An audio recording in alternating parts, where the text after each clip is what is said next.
So, ayan na. Na ano na natin, na pakawalan na natin sila sa aquarium. Ayan. Maano din, marami-rami din, kaya lang maliliit pa. Ito, oh, ito yung ano, sinasabi ko na parang mamamatay. Sana makasurvive to ano. Parang buhay pa naman eh. Buhay pa yan eh.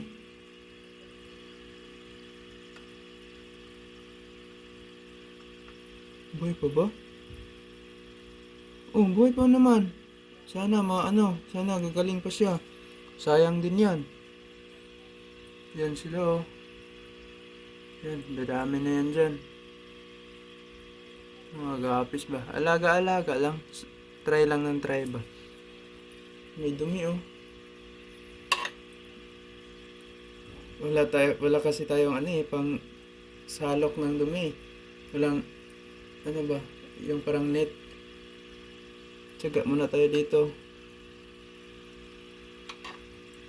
Iwan ko kung natanggal ba natin yan.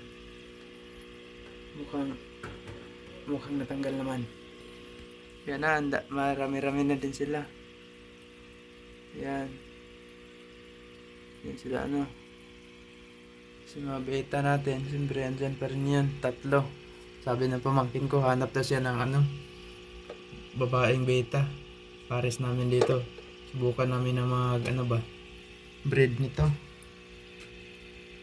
Sana makapagparami din ng beta sa susunod na taon.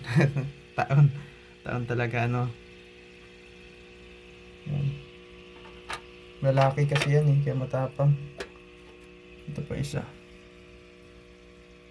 kulay pula din.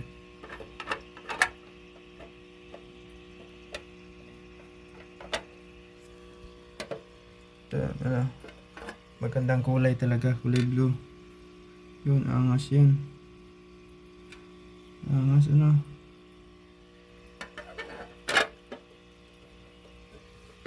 Sana mabuhay pa tong isa talaga oh. Ang liliit nila. Dinala ako ng pamangkin ko ng sobrang liit ah.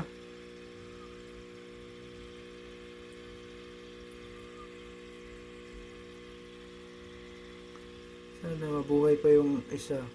Bukas tingnan natin yan.